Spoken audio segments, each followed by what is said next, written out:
Olá, meus amigos, sejam bem-vindos à quinta edição do Zuca e Tuga, o canal do YouTube que fala do futebol de Portugal, futebol do Brasil e suas conexões. Sempre comigo aqui, jornalista, companheiro, amigo do Jornal A Bola, João Almeida Moreira. Tudo bem, João? Tudo ótimo, Caco. Olá a todos. E já começamos falando já na ressaca do empate do Benfica em Moreira de Cónegos, né? Moreirense 1, Benfica 1. O jogo acabou há cerca de meia hora por aí, né? E não sei se você assistiu, eu assisti só um pouquinho por alto, mas o essencial é que o Benfica perde 2 pontos, né? Ou ganha 1, porque fez o gol no finzinho de pênalti do Marcos Leonardo. Foi o Marcos Leonardo ex-Santos que fez o gol de pênalti no finzinho, mas na verdade perde 2 pontos, porque um jogo Moreirense-Benfica seria sempre o Benfica ganhar, e perde 2 pontos numa rodada que seria importante ao Benfica não ceder pontos, porque tem Sporting Porto amanhã, em Alvalade, né? Clássico, onde de uma forma ou de outra, ou um ou os dois vão perder pontos, né? E então o Benfica se poderia beneficiar disso, do clássico, e no entanto já não se beneficia porque perdeu 2 pontos, né? Agora o jogo Sporting-Porto, Sporting que a torcida do Sporting está contente finalmente com o selecionador Roberto Martínez, porque se na Eurocopa só levou um jogador do Sporting, o Gonçalo Inácio, central, ou zagueiro, como se diz aqui no Brasil, agora levou mais 3, convocou mais 3, sendo que são o Pote e o Trincão, foram 2 que ficaram de fora na Eurocopa e que a torcida chiou bastante por eles não terem ido, e também o Giovanni Kenda, jogador de 17 anos, muito promissor, e que se estrear, né, pode ser o jogador mais jovem a se estrear pela seleção portuguesa, com 17 anos e 4 meses, batendo o recorde do Paulo Futre, com 17 anos e 7 meses, lá no início dos anos 80. Mas essas são as novidades do Sporting. Também há as novidades do Futebol Clube do Porto, que teve um convocado para a seleção brasileira. Não é mesmo, Carlos? Exatamente, o Wendel convocado para a seleção brasileira, ele que não está jogando no Porto, ele até entrou no último jogo, mas quem tem jogado mais é o próprio Galeno, deslocado para a lateral esquerda. A gente fica na expectativa como vem para o Clássico. A gente já está falando também do Clássico que teremos aí, o Sporting e o Porto, ou seja, o Clássico dos líderes do campeonato. 3 jogos, 3 vitórias, aquilo que a gente geralmente espera. E você falou bem do Sporting e do próprio Porto, uma arrancada, talvez um ou outro poderia ter empatado, como o próprio Benfica empata hoje, mas já tinha perdido para o Famalicão, então fica numa 5ª posição desconfortável, 7 pontos atrás de 2 equipes que ainda não jogaram, e mesmo que empatem, vão ficar ainda à frente da própria equipe do Sport e o Porto, e o próprio Famalicão também tem 3 vitórias no campeonato. Vejam que interessante esse início de temporada, e a gente tem aí, na verdade, uma equipe do Porto que eu vejo mais frágil nesse momento, em relação ao Sporting, não só pela temporada passada, mas por tudo isso, improvisando o Galeno, o Wendel recém voltando no último jogo nessa vitória teve uma vitória contra o Santa Clara, e depois teve um 2-0 também, que a equipe do Porto acabou vencendo o último jogo, que foi contra o... Me ajuda aqui, João. Porto foi com o Rio Ave em casa. O Rio Ave, o mesmo placar com o Rio Ave, 2-0, e de novo o Galeno jogando na lateral esquerda e o Wendel entrando só no segundo tempo.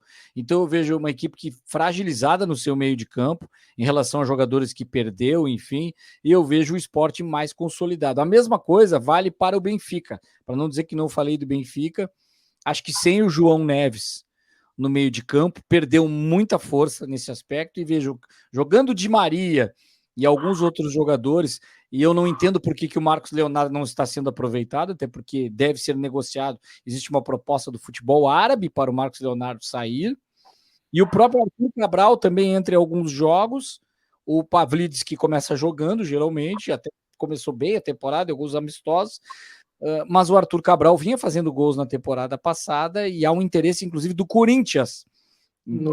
São jogadores negociáveis, o Benfica abre mão desses jogadores, como o próprio Porto me parece que está abrindo mão do Wendel. Por aí é uma questão política, talvez você saiba mais, e esse momento político de transição de um novo presidente é de enxugar as contas e pensar no Porto mais a longo prazo, mesmo que ele comprometa até mesmo não só o Campeonato Português ou outras competições mais importantes onde os clubes portugueses geralmente estão aí. O Porto até está fora da nova Champions League, João. O Porto vai jogar na Liga Europa, foi hoje o sorteio, e ontem foi o sorteio da Champions League, que é sempre o mais aguardado, né? Por ter os principais clubes europeus lá envolvidos com um novo formato, né? São agora 8 jogos, todo mundo faz 8 jogos, está tudo dentro do mesmo bolo, de 36 equipes, né? A ideia, eu acho, é mudar um pouquinho aquela ideia dos grupos, porque estava um pouco batida, né? Os grupos estavam todos um pouco sempre a mesma coisa. Tinha um gigante no grupo que iria passar sem dúvida nenhuma, era só uma questão de cumprir quase que tabela, depois uns 2 times razoáveis lutando, e depois sempre um clube mais fraco ficando em último. E então eles agora mudam esse formato, tem mais jogos entre tubarões, né, da Europa, logo nesta fase inicial, aproveitam janeiro. Antigamente janeiro parava, porque é uma altura em que na Europa é inverno, e nos países, não Portugal, nem Espanha, mas aqueles países mais a norte, tem muita neve, mas mesmo assim a UEFA vai aproveitar janeiro para fazer jogos, ou seja, parece ser mais rentável à partida este novo modelo, embora também é estranho um pouco para o torcedor, né? Para nós que somos jornalistas e acompanhamos, um pouco esquisito, né? Uma tabela com 36 times, mas cada um só faz 8 jogos, dá a ideia que um time pode estar em 25º na tabela e ganha um jogo e já passa para 6º ou 7º, ou seja, vai ser meio diferente acostumar a isso, mas quem sabe dá certo. Eu estou curioso, pelo menos, né? Sempre que há uma novidade, a gente fica curioso. O que é interessante, João, é a questão de poder ter grandes confrontos, e também no caso dos portugueses, que a gente faz aqui uma análise específica. O Benfica até pegou jogos pesados aqui, complicado pelo seu momento, ele joga com o Barcelona, mas olha que bacana, ele joga com o Barcelona em casa, tem no Estádio da Luz recebendo o Barcelona. Ele poderia ter isso, e já teve, recentemente, inclusive. Todos eles têm a possibilidade de jogar com essas grandes equipes também, mas aí era como você falava, numa chave, aí fica em segundo ou em terceiro, e aí classifica ou não classifica, e acaba não jogando com outras, mas ele tem o Barcelona, o Bayern de Munique, fora de casa, porque não tem ida e volta, né? É como se fosse pontos corridos, e com rivais específicos, eram 4 potes, de cada pote, inclusive o seu pote, você pega 2 adversários de cada pote. Então aí tem no sorteio o Atlético de Madrid em casa, olha que jogaço. Juventus, outro grande adversário fora de casa.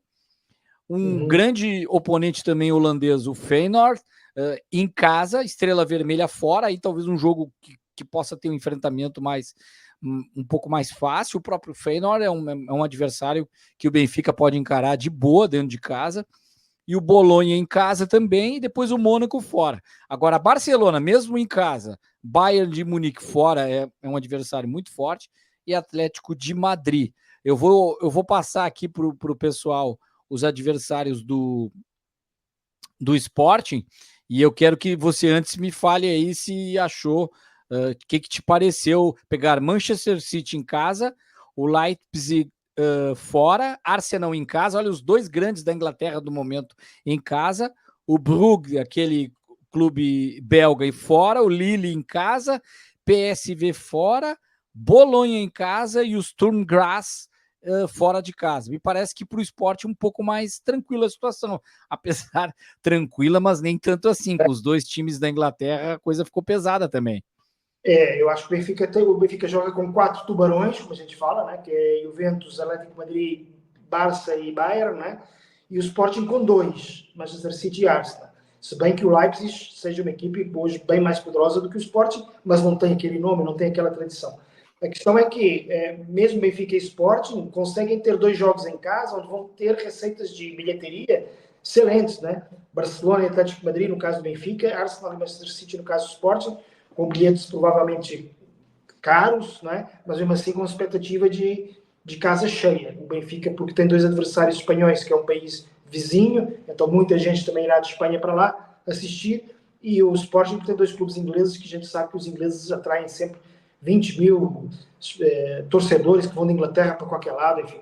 Então vai ser bom desse ponto de vista financeiro. Eu acho que o Sport teve um pouquinho mais de sorte, não quer dizer que com isso que vai conseguir passar lá nos 8 primeiros, acho muito difícil, para não dizer impossível, mas tem um pouquinho mais de sorte porque tem 2 tubarões e o Benfica 4. Mas o Cristiano Ronaldo ajudou nessa sorte, porque o Cristiano Ronaldo, na altura lá do sorteio, quando ele tira a bolinha, no caso não é a bolinha, quem tirava as bolinhas era o Buffon, e ele clicava lá no botão do computador, porque agora é tudo feito por computador. E quando calhou o Sporting, a bolinha, o Buffon tira a bolinha do Sporting, ele disse, este agora é especial. E clicou com as duas mãos, e porque era o Sporting, né? Até o próprio Sporting Clube de Portugal, nas suas redes sociais, usou esse pedaço, assim, é realmente especial, é um clube especial e tal. Ou seja, o Cristiano Ronaldo, que é uma marca extraordinária, a ajudar o Sporting, que não é uma marca tão grande, né? Tem que se assumir que o Cristiano Ronaldo é hoje uma marca muito maior, inclusive com um canal de YouTube recém-lançado, né, Caco? Pois é, tem o novo UR do Cristiano Ronaldo, mas não é um canal de futebol. Ele fala até de futebol, porque é o bastidor da vida dele que está ligado ao futebol. A Georgina Rodrigues, a esposa, também junto, eles fazem esse canal. Inclusive, um dos episódios aí, ele está com 53 milhões de inscritos e foi lançado há poucos dias. E ele tem aí mais de 2 milhões e 500 mil visualizações de um vídeo há 10 horas atrás, que é justamente o bastidor com muito glamour. Ele se prepara para esse evento dentro de um barco com a esposa. Eles almoçam ali, comida de chefe de cozinha, coisa de alto nível, que é o padrão do Cristiano Ronaldo e merece, portanto, que joga por isso. Mas é o canal que mostra justamente esse bastidor, a maquiagem, a roupa Louis Vuitton que ele vestiu está ali com as etiquetas, ou seja, ele está ganhando de várias formas, né? Aumentando aí da sua fama. A monetização desse canal deve ser gigantesca já, impressionante o que ele deve receber, fora ainda o que ele recebe de patrocínios. Mostrar a roupa Louis Vuitton, quanto que ele recebe em termos de patrocínio, de engajamento e o que ele consegue fazer com um canal como esse. A propósito, eu tenho, antes da gente passar para o próximo assunto, sonhas ver o Cristiano Ronaldo? É como o Brasil, eu tenho uma curiosidade do jogador ter essa coisa, comecei aqui e um dia terminarei a minha carreira, farei meu último jogo com a camisa do esporte. Claro que tem a Madeira onde tudo começa, né? Mas eu digo, o grande clube português foi o Sporting. Eu acho que não houve muitos casos desses em Portugal. Um dos casos mais famosos é o do Rui Costa, que fez uma grande carreira na Fiorentina e no Milan, e fez questão de voltar ao Benfica e jogar umas 2 temporadas no Benfica ainda. Rui Costa, esse que é hoje presidente do clube. Presidente. Em relação ao Figo no Sporting e agora ao Cristiano Ronaldo, ambos disseram que não tinham muita disposição, porque nesta fase da vida, eu acho, eles não querem ter a pressão de ser os caras, né? Porque, logicamente, todos os holofotes iriam para eles, né? E eu acho que para o Cristiano Ronaldo, embora ele adore pressão, obviamente, eu acho que estando na Arábia Saudita tem a pressão, lógico, mas não tem aquela mesma pressão do que se voltasse para o esporte, né? Além de que, obviamente, o esporte não consegue pagar nem um décimo do que paga o Al Nassr, né? Portanto, eu acho que o Cristiano Ronaldo, ele até já o verbalizou, deve jogar mais um ano ou 2, dependendo de como se sentir, mas lá na Arábia Saudita, no Al Nassr, já não deve mais mudar de time até acabar a carreira. Mas seria interessante, nem que fosse um jogo festivo, né? De despedida. Um jogo festivo vestindo de novo a camisa, até fazendo um amistoso ao Nassr, aquele que se faz, né? Primeiro tempo joga no Al Nassr, segundo tempo no Sporting, um jogo festivo mesmo. Seria muito interessante ver o Cristiano Ronaldo de novo vestindo a camisa e agradecendo ao público que dá aquela nostalgia e fica para a eternidade uma imagem com tudo que se tem, porque, queira ou não, a cada ano a tecnologia é maior, a gravação tem maior qualidade, daria para fazer de forma planejada algo maravilhoso que nos primeiros anos a gente não tem com aquela qualidade de vídeo, resolução, inclusive, que fica para a eternidade, para quem pôde ver ele com a camisa do Sporting. Mas é interessante, e principalmente tudo aquilo que ele faz e tudo aquilo que ele diz e lembra em relação, né? Até porque as pessoas têm que tomar muito cuidado quando falam alguma coisa a favor ou falam contra algo que pode comprometer, não é mesmo, João? Sim, é verdade. Agora podemos passar aqui para o nosso futebol brasileiro, né? Mas mantendo um português na ribalta, digamos, que foi o Abel Ferreira, né? Que disse uma frase que foi considerada infeliz e que até uma ministra do governo, ministra da Mulher, criticou à margem de um evento onde ela estava. O que o Abel falou, não tenho aqui exatamente a frase ao certo, mas o que ele disse foi: eu só devo explicações a 3 mulheres, à minha mãe, à minha mulher e à Leila, né? Presidente do Palmeiras, Leila Pereira. Ele falou, e eu até acho, só para fazer aqui uma declaração de interesses, eu e o Abel, a única coisa que temos em comum é que somos os dois nascemos no mesmo país, né? E somos do mesmo género também, né? Somos os dois género masculino, ok? Mas tirando isso, eu e o Abel Ferreira não temos relação nenhuma. Aliás, tínhamos uma relação razoável até de trocar umas mensagens, eu como jornalista tentando sempre alguma notícia, etc.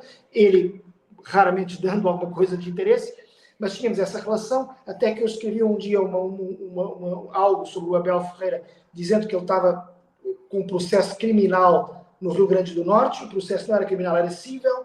Ele, obviamente, se sentiu ofendido, houve ameaça de processo, eu pedi desculpa através do jornal, etc. Portanto, a nossa relação desde isto foi há mais ou menos 1 ano e meio, por aí, a nossa relação não havia relação. Eu só para dizer isso, porque eu agora vou defender um pouquinho o Abel e pode dar a ideia que eu estou defendendo por uma relação pessoal. Não. Eu acho, de facto, quando ele se desculpa, ele queria, de facto, dizer algo do gênero: só há 3 pessoas a quem eu devo satisfações neste planeta.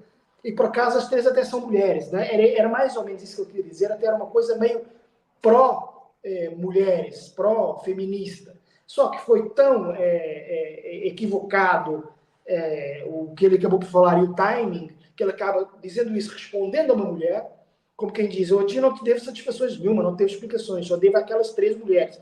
E até dá a ideia de que as mulheres eu não respondo nada. Só aquelas 3, mas ninguém precisa.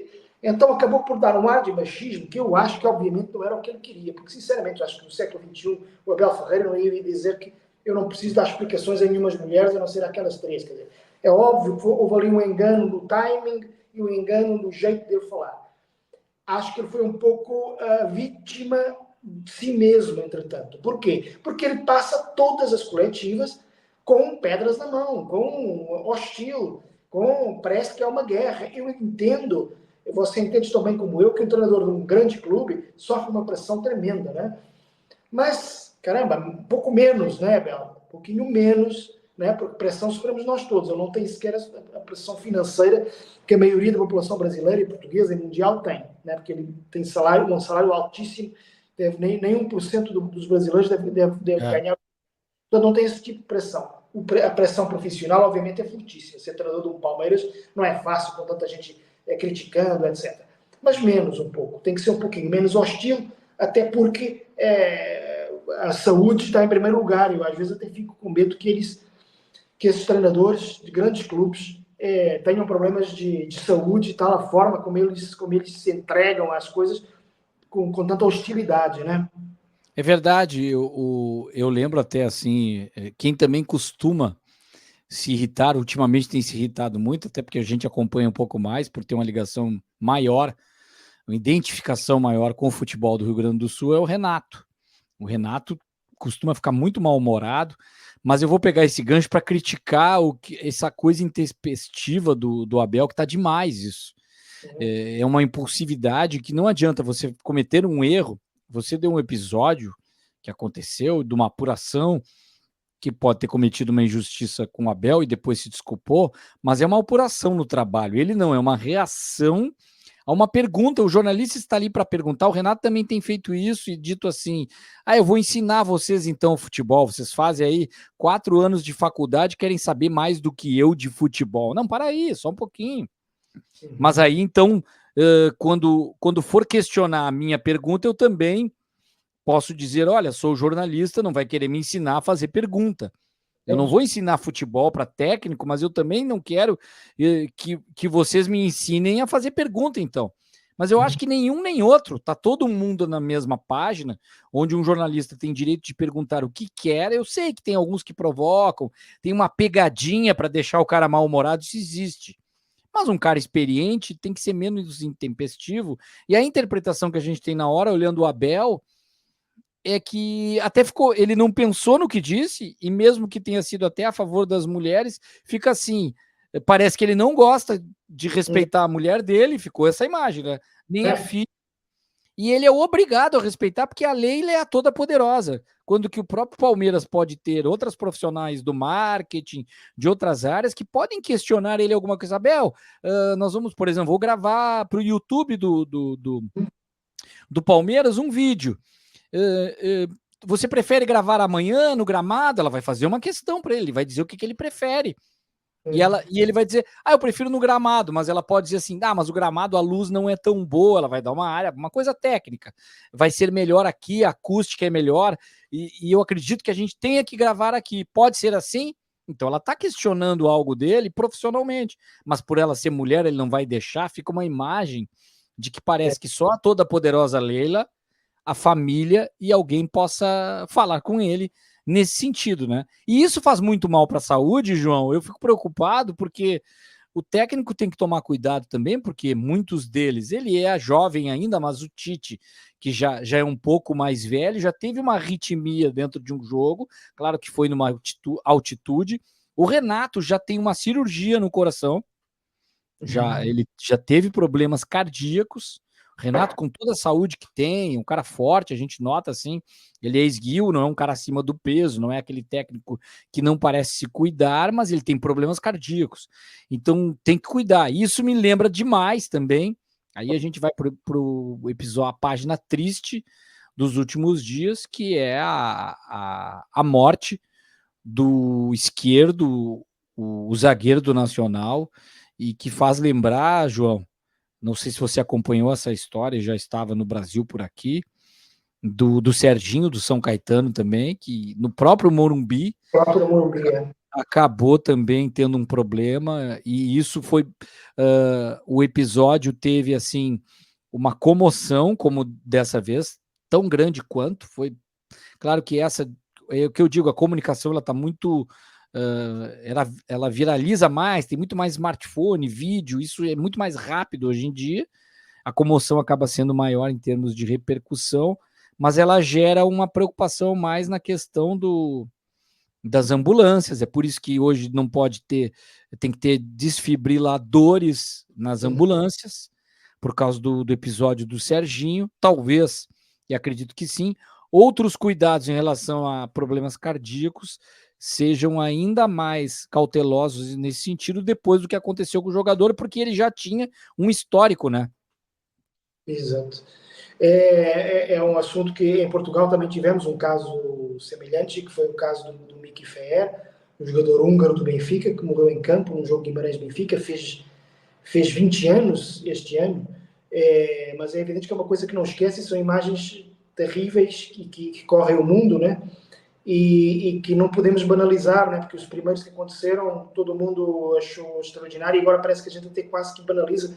O caso do esquerdo poderia ter dado para adiar os jogos da Copa do Brasil, por exemplo, porque é uma coisa que não se pode... ele morreu no mesmo dia dos jogos da Copa do Brasil, no mesmo Morumbi, né? São coisas que, enfim, são coisas tão trágicas, né? Futebol é vida, é festa, mas, enfim, e em relação, deixa eu só dizer uma coisa antes em relação ao Abel, que toda aquela hostilidade foi depois do jogo em que ele ganhou por 5-0, em casa ao Cuiabá que por acaso perdeu nesse jogo, perdeu o treinador, que um outro português que acaba por ir embora, que foi o Petit, que como treinador não tem tido uma grande carreira, mas como jogador foi, não sei se você lembra, mas ele foi um ótimo trinco. Como assim trinco? Porque trinco para mim é da porta, que ele saiu pela porta da frente, acredito que saiu pela porta da frente, agora com esse trabalho no Cuiabá, ou a porta dos fundos, porque foi demitido, né? Não, mas aqui trinco em jogador, o jogador que é trinco é o jogador que joga na cabeça de área, como se diria aqui, ou como se diz aqui, volante também, né? E que também é uma história interessante, porque é que se diz volante no Brasil. Pois é, a gente tem a história que, ó, trinco a língua aqui nos une, nos desune, né? Ela une e também desune, porque a gente tem isso, trinco para nós aqui, não sei como é que é em Portugal, é o trinco da porta, né? Não, mas em Portugal também é, só que usaram isso, o cara é o cara que fecha a porta, né? É o cara que Sim. trava ali o meio campo, o primeiro volante. E o Petit era bem assim, o Petit era um jogador, era um cão de guarda, ia a todas, às vezes no limite do faltoso, né, de cometer falta e tal, era um jogador desse gênero. E no Brasil eu sei que se usa mais primeiro volante ou volante. E por que se usa volante? Qual é que é o motivo? Assim? É que o volante tem o Carlos Volante, o jogador argentino que jogou no Flamengo e inclusive treinou o Internacional depois na década de 50, por ali. E aí, como ele jogava nessa posição que aqui era muito mais utilizado, o centro médio, né? Que é o jogador de centro do meio de campo, à frente o cabeça de área também se utiliza, né? O primeiro volante. Até porque aqui se utilizava também muito, e foi o próprio Abel Ferreira, eu achei interessante quando ele chega no Palmeiras, ele diz que pega todos os jogadores e ele faz a nomenclatura, achei muito interessante.